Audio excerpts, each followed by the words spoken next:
ये कहानी है रामपुर के जंगल की। इस बार जंगल में बहुत दिनों से बारिश नहीं हुई थी, जिसके चलते पूरे जंगल में सूखा पड़ गया था। सभी पक्षी कैसे भी नदी में बचे पानी से काम चला रहे थे। उन्हीं में से एक भूरा कौवा भी था, जो बहुत ही दुष्टी था। भूरा नदी के पानी को जानबूझकर बर्बाद कर रहा था कि तभी वहाँ पर टूनी आ जाती है। अरे भूरा, तुम इस पानी को बर्बाद क्यों कर रहे हो? जानते नहीं क्या, पूरे जंगल में बस यही पानी बचा हुआ है और पता भी नहीं कि बारिश कब होगी। अगर जल्दी बारिश नहीं हुई तो पानी कहाँ से लाएंगे, इसलिए इस पानी को बर्बाद मत करो। भूरा कौवा कहता है, जाओ जाओ और अपना काम देखो। ये नदी का पानी सिर्फ तुम्हारा नहीं है, फिर तुम कौन होती हो रोकने वाली? मैं इस पानी को बर्बाद करूं या ना करूं, ये मेरी मर्जी है। भूरा, तुम तो जानते ही हो कि हम पानी के बिना एक पल भी जीवित नहीं रह सकते, फिर भी तुम ऐसी बात क्यों कर रहे हो? और अगर ये पानी खत्म हो जाएगा तो तुम भी हमारे साथ मुसीबत में पड़ोगे। मैं क्यों मुसीबत में पड़ूं? मैं तुम सबको छोड़कर दूसरे जंगल चला जाऊंगा। तभी वहाँ पर जंगल का राजा चील आ जाता है। अरे टूनी, भूरा और तुम्हारे बीच में क्या बहस हो रही है? फिर से भूरा ने कुछ गड़बड़ कर दिया क्या? अरे हाँ राजा जी, ये भूरा इस नदी के पानी को बर्बाद कर रहा था और मैंने इसे मना किया तो ये मान नहीं रहा है। नहीं नहीं राजा जी, टूनी झूठ बोल रही है। मैं तो अभी अभी पानी पीने आया हूँ। देख भूरा, आज तो मैं तुझे छोड़ दे रहा हूँ, लेकिन याद रहे आगे से ऐसी हरकत नहीं होनी चाहिए, नहीं तो कारागार में डाल दूंगा। राजा भूरा को समझाकर वहाँ से चला आता है। टोनी भी अपने घर चली आती है। जंगल के सभी पक्षियों की हालत बारिश नहीं होने के चलते खराब हो रही थी। अगर ये बारिश जल्दी नहीं हुई तो हमारा काम चलाना मुश्किल हो जाएगा, और वैसे भी हम बारिश के पानी को इकट्ठा भी नहीं किए थे कि ज्यादा दिन चल सके। हाँ कालू भैया, आप सही बोल रहे हो। क्यों ना हम लोग दूसरे जंगल जाकर पानी मांग ले। लेकिन टूनी, उस जंगल में भी यही हालत हुआ होगा, उनके पास भी पानी का अभाव होगा। कालू भाई, पता चला है कि 2 दिन पहले ही पास वाले जंगल में बारिश हुई है, तो उस जंगल में पानी का अभाव नहीं होगा। तो ठीक है, चलो चलकर देखते हैं। कालू भैया, आप दोनों चले आइए, मुझे अभी घर जाना होगा क्योंकि सुबह से मेरा बच्चा घर पर अकेला है। ठीक है टूनी, कोई बात नहीं। टूनी तुम जाओ, हम दोनों ही चले जाते हैं।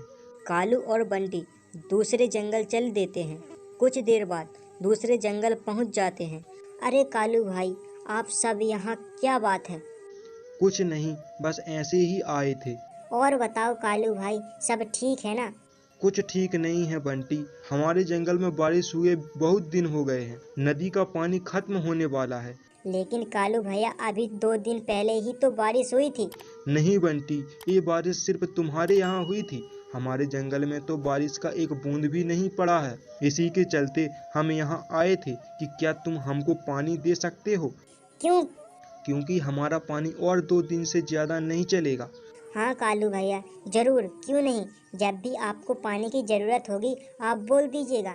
ठीक है बंटी, अब हम चलते हैं। कालू और मिंटू चले आते हैं। सुबह होती ही मौसम के जानकार पक्षी द्वारा सूचना मिलती है। सुनो सुनो, आज बहुत तेज बारिश होने वाली है, इसीलिए सब पक्षी अपने घोंसले में ही रहें, क्योंकि ये बारिश बहुत भयंकर होने वाली है। ये तो हमारे लिए बहुत अच्छी बात है। चलो, अच्छा हुआ इस पानी की मुसीबत से छुटकारा तो मिला। हाँ कालू भैया, इसलिए अब हम सब अपने अपने घोंसले में चलते हैं। सब अपने अपने घोंसले में चले आते हैं। कुछ देर बाद तेज बारिश शुरू हो जाती है। सब पक्षी अपने अपने घोंसले में छुपे हुए थे। बच्चे बहुत डरे हुए थे क्योंकि वे कभी बारिश नहीं देखे थे। माँ, ये आसमान से पानी क्यों गिर रहा है? लगता है कोई शिकारी हमारे जंगल पर हमला करने वाला है। नहीं नहीं, ऐसा कोई बात नहीं है, इसे हम बारिश कहते हैं। बारिश होती है तो जंगल के नदी तालाब में पानी इकट्ठा होता है और फिर उस पानी को हम लोग पीते हैं। लेकिन आसमान में ये एकाएक चमक कैसी हो रही है और उसके साथ साथ एक भयंकर आवाज़ आ रही है। हाँ, यह चमक तब तक आती है जब तक 2 बादल आपस में टकराते हैं और वही टकराने की आवाज़ आ रही है। तभी अचानक टोनी के घर का एक हिस्सा टूट जाता है। माँ, हमारे घोंसले की छत तो टूट गई है अब हम क्या करेंगे? इस बारिश में हम दूसरा घोंसला भी नहीं बना सकते। हाँ, लेकिन तुम चिंता मत करो, हम मीनू मौसी के पास चलते हैं। बारिश होने तक हम उनके घर में रह लेंगे। लेकिन मीनू मौसी हमें अपने घर में क्यों रहने देंगी? मुसीबत में सब कोई एक दूसरे का साथ देता है, इसीलिए वह जरूर हमारी मदद करेगी। चलो अब हम चलते हैं, नहीं तो यह पानी हमारे सर तक आ जाएगा। टोनी अपने बच्चों के साथ मीनू मौसी के पास चली आती है। अरे मीनू मौसी, हमारा घोंसला तेज बारिश के चलते टूट गया है। क्या आप हम दोनों को जब तक बारिश हो रही है तब तक अपने घोंसले में रख सकती हैं? तभी मीनू मौसी सोच में पड़ जाती है।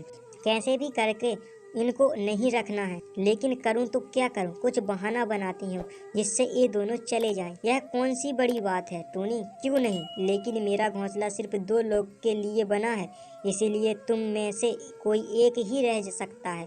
लेकिन मौसी, मेरा बच्चा मुझसे दूर नहीं रह सकता, और वैसे भी यह बारिश पहली बार देख रहा है तो वह बहुत डरा हुआ है। फिर तुम ही बताओ टोनी, कैसे काम चलेगा? अगर हम तीनों इसमें रहेंगे तो हमारा घोंसला भी टूट जाएगा और बड़ी मुसीबत आ जाएगी।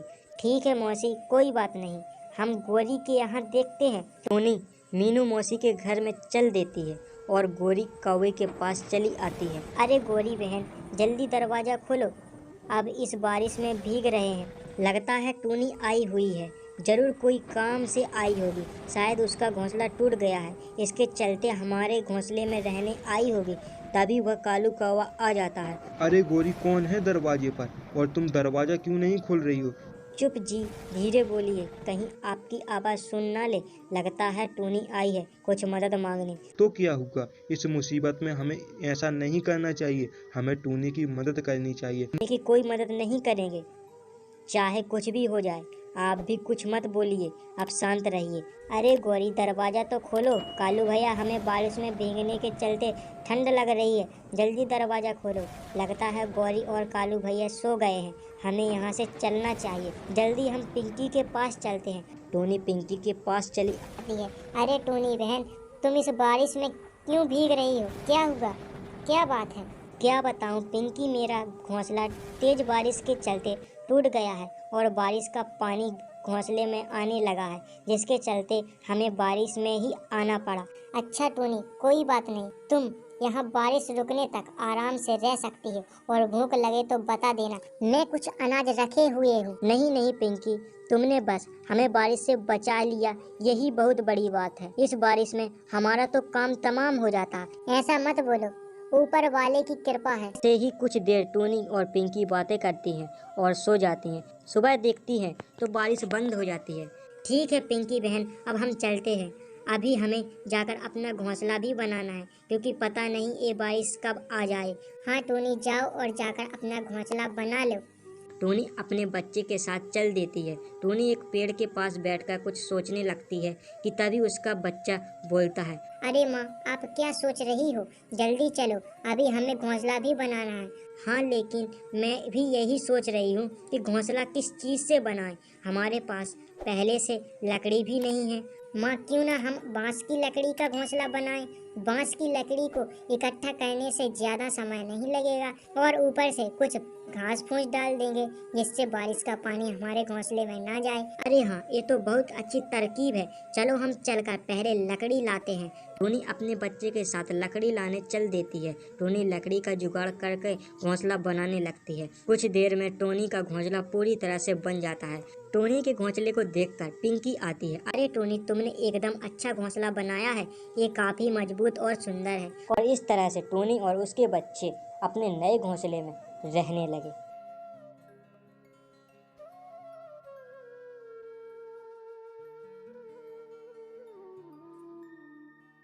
सुनिए जी, मैं जा रही हूँ बाहर कुछ अनाज लाने, आप मिंटू का ख्याल रखिएगा।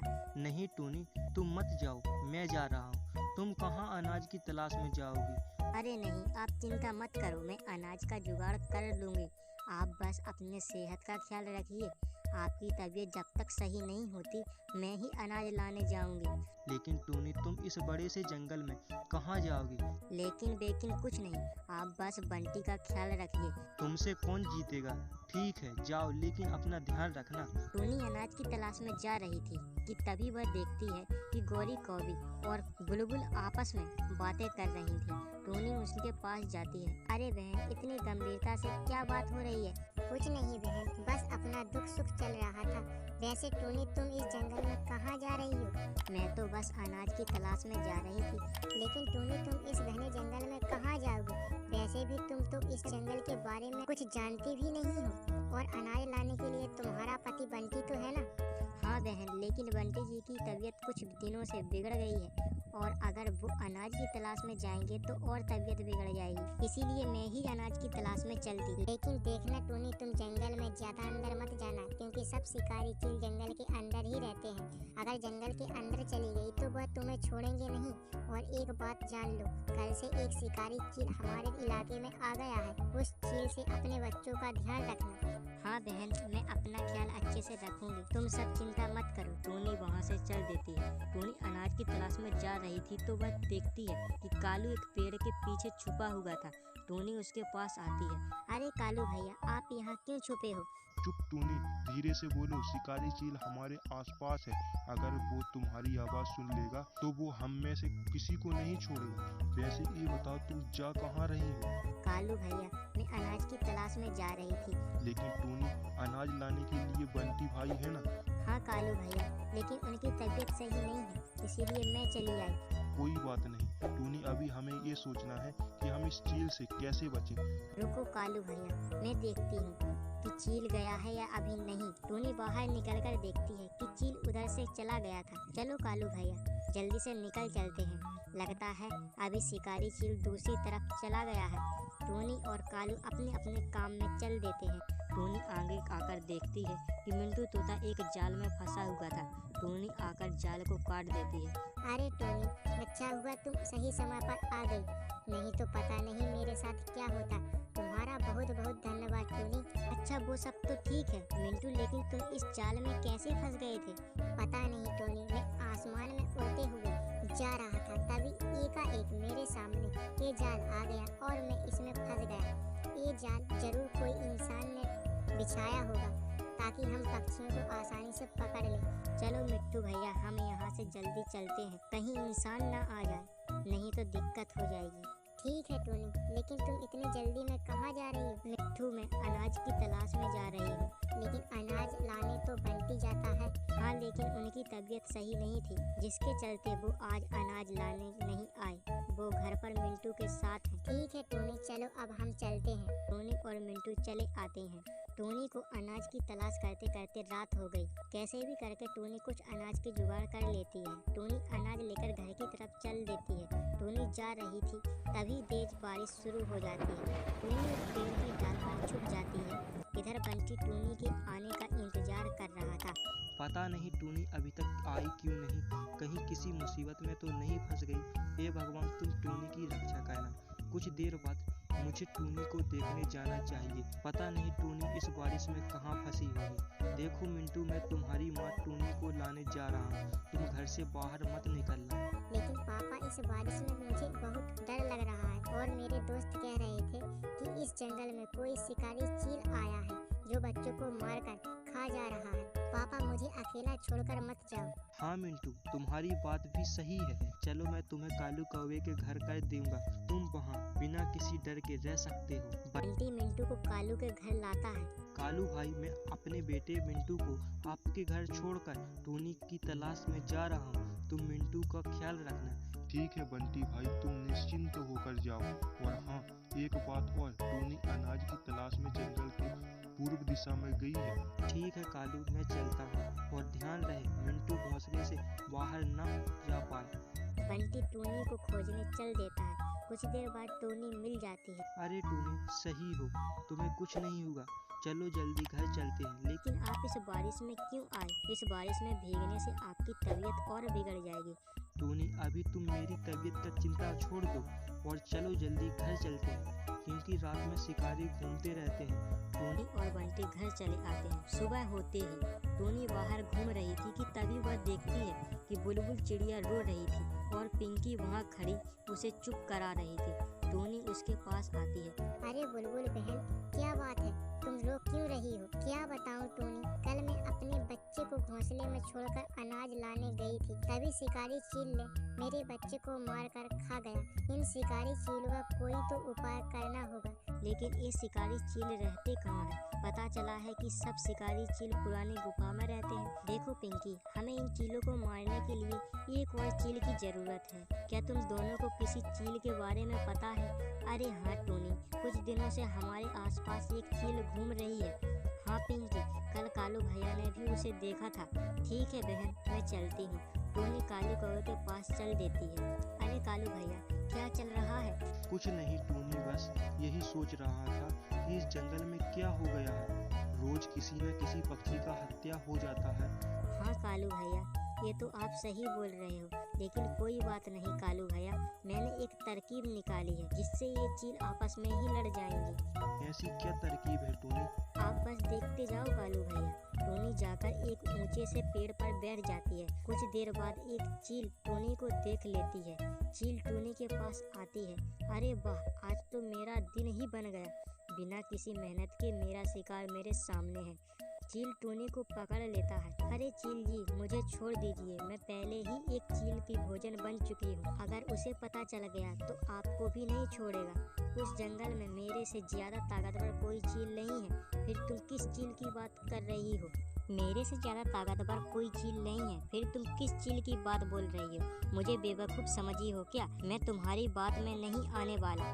नहीं नहीं, मैं सच बोल रही हूँ। अगर विश्वास नहीं होता तो चलिए हमारे साथ। ठीक है चलो, लेकिन कोई चालाकी मत करना, नहीं तो अंजाम बहुत बुरा होगा। टोनी चील को लेकर पुरानी गुफा के पास चली आती है। पुरानी गुफा में एक चील पहले से ही बहुत भूखा था। बहुत अच्छा चिड़िया, तुम सही समय पर आई हो। चील टोनी की तरफ जैसे ही बढ़ता है कि दूसरा चील रोक देता है। रुको, ये मेरा शिकार है, इसे मेरे अलावा कोई नहीं खा सकता। इसे मैंने पकड़ा है और मैं ही खाऊंगा, लेकिन ये इलाका मेरा है। इस इलाके में आने वाला कोई भी पक्षी मेरा भोजन बनता है। सुनो, ऐसा करने से कोई फायदा नहीं है। आप दोनों में जो ज्यादा ताकतवर होगा वही मुझे खाएगा। अरे इसे तो मैं एक झटके में मार डालूंगा। तो आजा, आज देख ही लेते हैं कि आखिर कौन ज्यादा ताकतवर है। और यह कहकर दोनों चील आपस में लड़ जाते हैं। दोनों चील का शरीर खून से लथपथ हो जाता है और वह जमीन पर गिरकर मर जाते हैं। टोनी आकर सबको सब बात बताती है।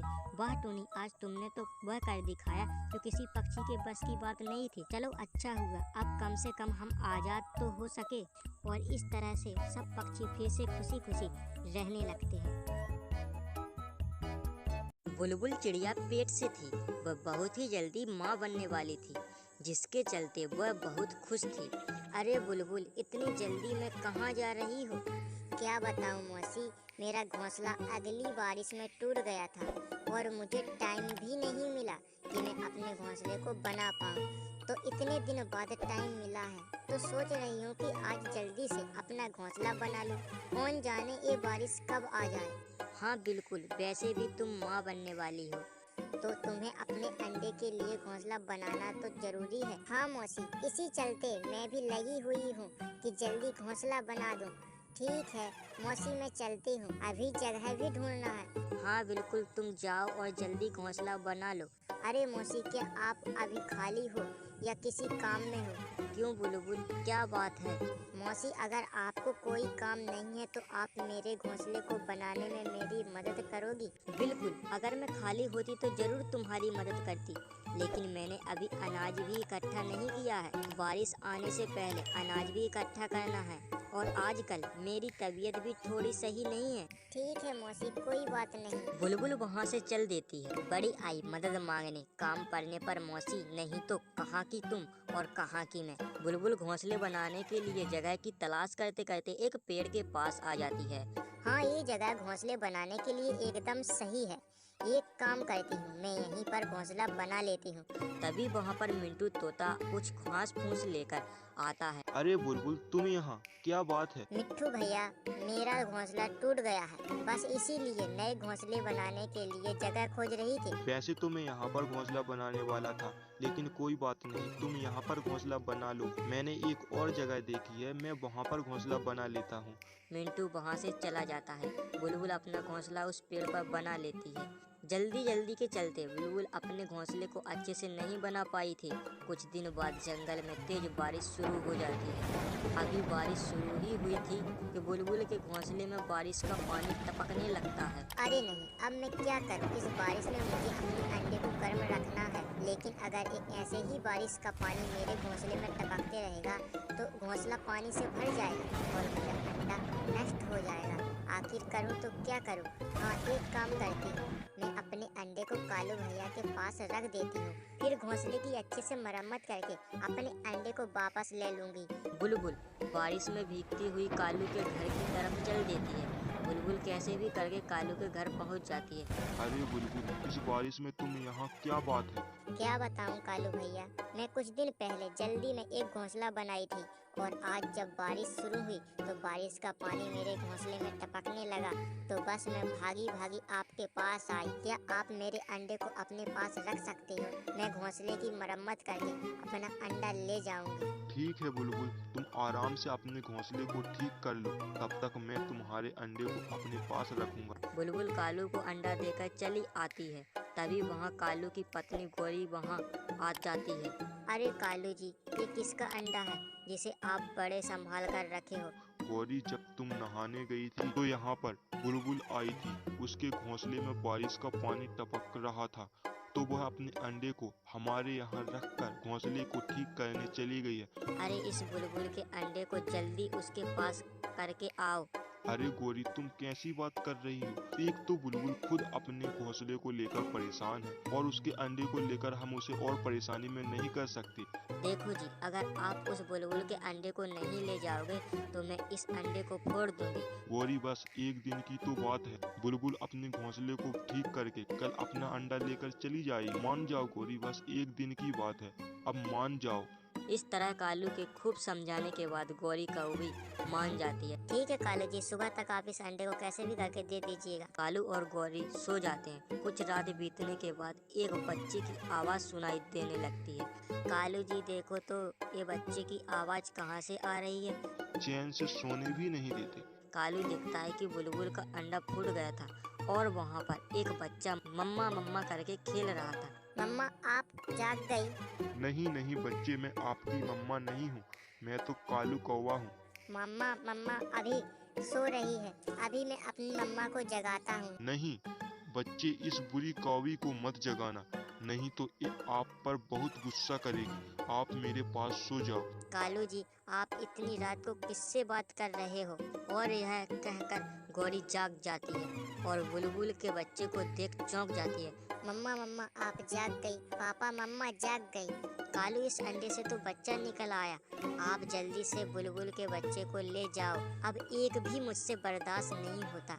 गौरी, अरे सुबह तो होने दो, मैं छोड़ आऊंगा उसे बुलबुल के पास। नहीं कालू, इसका मम्मा मम्मा करके मेरा सर दुख रहा है। कालू गौरी की बात मान लेता है और उस बुलबुल के बच्चे को लेकर उसके घर चला आता है। बुलबुल बहन, दरवाजा खोलो और देखो कौन आया है।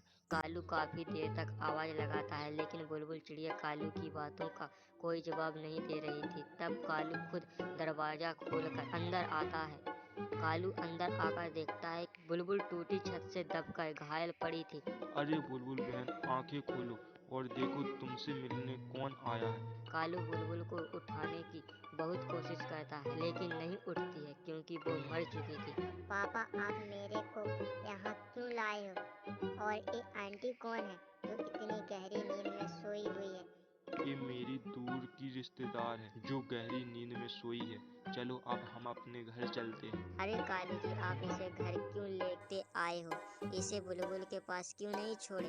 गौरी, इस बच्चे को पहले सुला देते हैं, फिर मैं तुमको सब बताता हूँ। फिर कालू बच्चे को सुला देता है, फिर बुलबुल की मौत की खबर गौरी को बताता है। हे भगवान, इसका मतलब बुलबुल इस बच्चे को हमारे सर पर छोड़कर चली गई। गौरी, इस बच्चे को हम अपने पास रख लेते हैं। वैसे भी हमारी कोई संतान नहीं है, हमारे बुढ़ापे का सहारा बनेगा ये बच्चा। कालू जी, आप पागल हो गए हो क्या? मैं इस बच्चे के साथ एक पल भी नहीं रह सकती। पूरी जिंदगी तो बड़ी बात है। आप इस बच्चे को जल्दी कहीं छोड़ ठिकाने लगा दो। गौरी, यह बच्चा अभी छोटा है, हम इसके साथ ऐसा नहीं कर सकते। देखो जी, अगर आप इसे नहीं हटाओगे तो मैं ही इसे किसी नदी में फेंक दूंगी। नहीं नहीं गौरी, मैं अभी इसे कहीं ले जाता हूँ। कालू बच्चे को एक पेड़ की डाली के पास लाता है। पापा, आप मुझे यहाँ क्यों लाए हो? बेटा, मैं आपको यहाँ फल खिलाने लाया हूँ, आप यहीं रुको, मैं अभी तुम्हारे लिए मीठे मीठे फल लाता हूँ। पापा, लेकिन आप जल्दी आना, क्योंकि इस अंधेरे में मुझे बहुत डर लग रहा है। कालू बच्चे को छोड़कर चला आता है। बच्चा कालू का इंतजार करते करते रोने लगता है। पापा, आप मुझे यहाँ छोड़कर क्यों चले गए? मुझे बहुत डर लग रहा है, आप जल्दी आ जाओ। तभी वहाँ से जा रही एक चिड़िया रोते हुए देख उसके पास आती है। अरे बेटा, आप इतनी रात को यहाँ क्या कर रहे हो? और आप तो अभी बहुत छोटे हो। आंटी जी, मेरे पापा मुझे यहाँ छोड़कर चले गए हैं और अभी तक वापस नहीं आए। मुझे इस अंधेरे में बहुत डर लग रहा है। बच्चे की ये सब बातें सुनकर वह चिड़िया उसे अपने साथ लाती है और वह उसे अपने बच्चे की तरह रखने लगती है। इस तरह से समय बीतता गया और बुलबुल का बच्चा बड़ा हो जाता है। अब वह अपने पापा की खोज करना भी छोड़ दिया था।